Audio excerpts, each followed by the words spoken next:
जिंदा, क्या तुम भी जिंदा, संघर्ष भी जिंदा, कैसे फरोशी की तमन्ना अब हमारे दिल में है।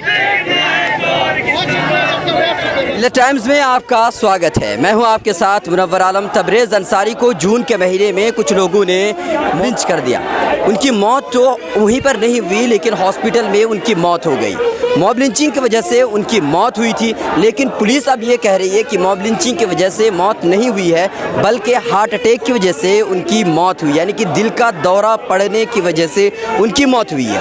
11 आरोपी थे। उन आरोपियों के खिलाफ पहले जो है वो मर्डर का केस दर्ज किया गया था, लेकिन अब गैर इरादतन मर्डर का केस उन पर चलाया जाएगा। इसी वजह से यहाँ पर लोग प्रोटेस्ट कर रहे हैं, धरना दे रहे हैं। झारखंड भवन नई दिल्ली में लोग प्रोटेस्ट करने के लिए आए हुए हैं। तबरेज़ अंसारी को इंसाफ दिलाने की कोशिश में लोग लगे हुए हैं। आइए हम लोगों से जानने की कोशिश करते हैं। नदीम अहमद खान हमारे साथ मौजूद हैं, यूनाइटेड अगेंस्ट हेट्स के प्रेसिडेंट हैं। इन्हीं की वजह से तबरेज़ अंसारी को लेकर के जितने भी प्रोटेस्ट हुए इन्होंने ही किया है। आइए जानते हैं। बाद में इतने सारे प्रोटेस्ट कर रहे हैं, बावजूद इसके सरकार कुछ ऐसा कदम नहीं उठा रही जिससे कि लगे कि आपके साथ है या मुसलमानों के साथ है। आपके और हमारे बीच में एक केस, एक रोल एग्जाम्पल है कि जिस केस के बारे में इतनी चर्चा हुई और इतनी चर्चा के बावजूद, इतने प्रोटेस्ट के बावजूद इस केस का अगर ये हाल कर दिया गया है, तो वो तमाम केसेस जिनके वीडियोस नहीं आए थे, जिनके बारे में उतनी चर्चा नहीं हुई, जिनके बारे में उतनी बात नहीं हुई थी, उनका क्या हाल किया गया होगा, इससे आप इमेजिन कर सकते हैं। अच्छा, एक बात बताइए, आप सिर्फ जो सत्ताधारी लोग हैं उनसे ही आपकी शिकायत है, आप जो भी विपक्ष के लोग हैं उससे आप सवाल क्यों नहीं करते? वो भी तो बिल्कुल खड़े नहीं हो रहे, बिल्कुल चुप है। देखिए ऐसा है, वोट लेने में तो फिर बहुत बोलते हैं, लेकिन विपक्ष इस केस में विपक्ष का क्या करेंगे? विपक्ष का ये एक सवाल है कि वो तो कांग्रेस के टाइम भी हुआ था। अभी मेजर हमारा फोकस इस बात पे है कि झारखंड में मॉब लिंचिंग हुई। जिस आदमी ने मॉब लिंचिंग करी वो भाजपा का कार्यकर्ता था, वो थाने में कुर्सी में बैठा हुआ था और पुलिस ने इन्वेस्टिगेशन को ख़राब किया।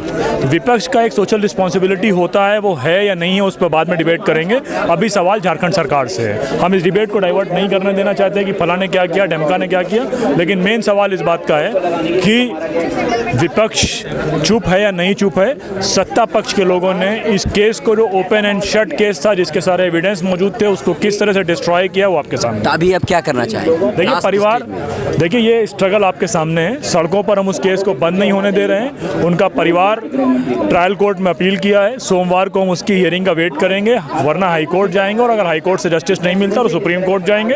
तमाम केस हैं जिनमें हमने सुप्रीम कोर्ट में जस्टिस लिया है और उनको दोबारा हम जिंदा रखे हुए हैं, इस उम्मीद पे ही हमको इंसाफ मिले। जो मॉब लिंचिंग का जो पैटर्न है, पहले गौ माता, फिर उसके बाद जय श्री राम, अब बच्चा चोरी के नाम पर जो इस तरह के लोगों को मारा जा रहा है, बिहार में कम से कम 27 दिनों में 28 लोगों को मारा गया है, तो इस पर आप क्या कहना चाहेंगे? देखिए ये rule of law completely collapse हो गया है।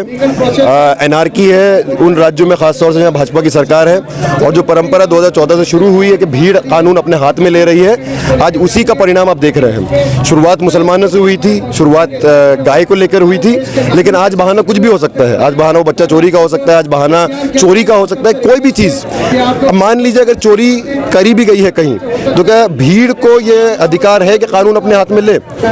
हर आरोपी जब तक उसका दोष सिद्ध ना हो जाए वो इनोसेंट है, लेकिन आप उसको अगर भीड़ द्वारा मार देंगे तो कभी उसको अपना इनोसेंस प्रूफ करने का भी चांस नहीं मिलेगा। आप अफवाह उड़ाते हैं, भीड़ घेर लेती है, और आप आज खुद देखिए जो भीड़ मारती है वो खुद ही वीडियो बनाती है, खुद ही वीडियो बना के। तो ये बात है, वीडियो जो बनाती है तो क्या साबित करना चाहते हैं? उसके क्या कहने का मतलब? या तो लोगों को डर दिखाने का मकसद होगा, या लोगों को टेरराइज करना है, एक मैसेज भेजना है कि अगर तबरेज़ अंसारी के साथ जो हुआ वो किसी के साथ भी हो सकता है। दूसरी बात यह है कि आज उनको डर नहीं है।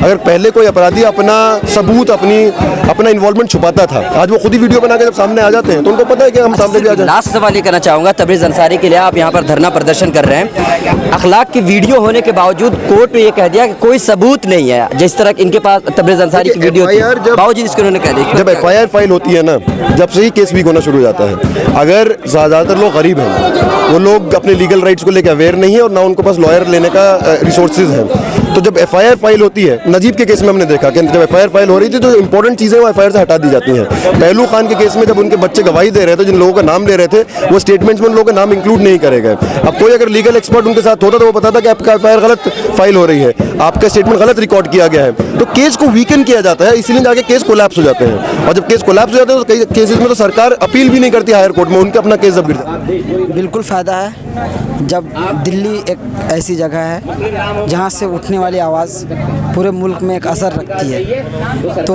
और हम लोग इस वजह से भी यहाँ आए हुए हैं क्योंकि मैं इस केस से बहुत अटैच रहा हूँ, क्योंकि मैं खुद झारखंड से हूँ। अच्छा, आप झारखंड से? हाँ, मैं खुद झारखंड से हूँ, इस वक्त जामिया में हूँ, तो इस केस से बहुत अटैच रहा हूँ। तो जिसकी वजह से इसकी तह तक जाने की कोशिश, अब ये जिस तरह से इस केस को वहाँ झारखंड की सरकार, झारखंड की पुलिस ने कमज़ोर करने की कोशिश की, जिस तरह से अलीमुद्दीन के केस में कमज़ोर करने की कोशिश की गई कि जब वो अपराधी आते हैं जेल से छूट के बेल पे तो उनको माला पहनाया जाता है, उनकी स्वागत होती है। तो ये सरकार उसकी प्रॉपर तरीके से सपोर्ट कर रहे हैं। भाई, जो मॉब लिंचिंग के इतने सारे वाक़यात हो रहे हैं, ये आखिर साबित क्या करना चाह रहे हैं?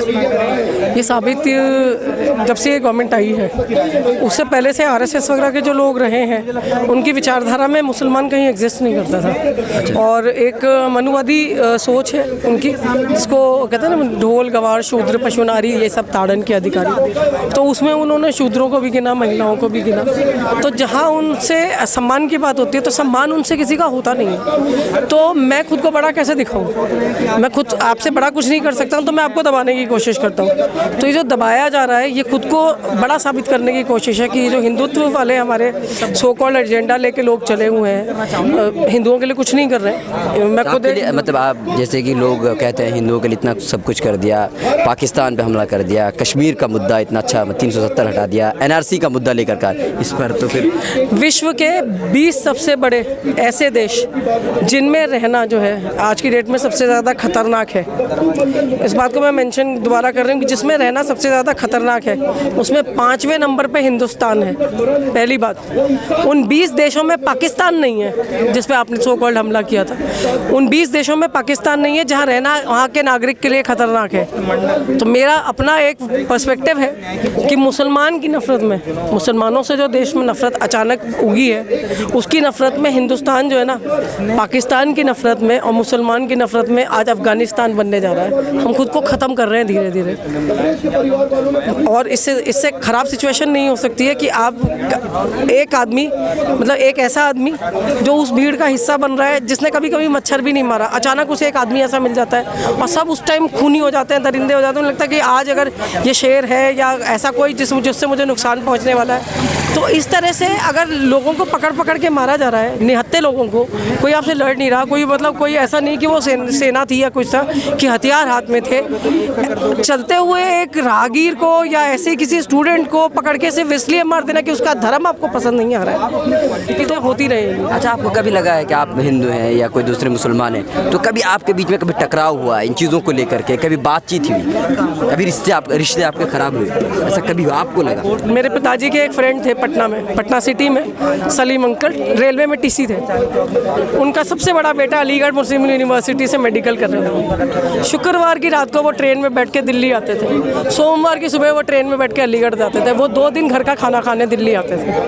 तो मैंने सैफुद्दीन सलीम को मेरे पिताजी ने अपने घर में साथ में अपने एक ही परिवार में उन्हीं बर्तनों में खिलाया है, अपने ही घर में सुलाया है। मैं नफरत करने का कोशिश भी करूँ तो मैं नहीं कर सकती। लेकिन कुछ लोग हैं जो आपस में एक दूसरे को लड़ाकर सत्ताधारी लोग फ़ायदा उठाना चाहते हैं। ऐसे लोग हमारे हिंदुस्तान में अब भी मौजूद हैं, लेकिन टटोलने की ज़रूरत है। जो लोग भीड़ का हिस्सा बन जाते हैं, शायद उनके दिमाग में किसी और की भरी हुई बात होती है, गंदी चीज़ें होती है, इसीलिए वो इस तरह के मामले कर बैठते हैं। मिलर टाइम्स की वीडियोस देखने के लिए यहाँ क्लिक करके सब्सक्राइब करें और हाँ, बेल आइकन जरूर दबाएं। अगर फेसबुक पर देख रहे हैं तो पेज लाइक करें।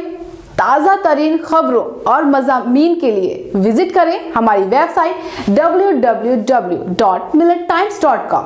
हमारी ये वेबसाइट उर्दू, हिंदी, इंग्लिश तीनों लैंग्वेज में मौजूद है।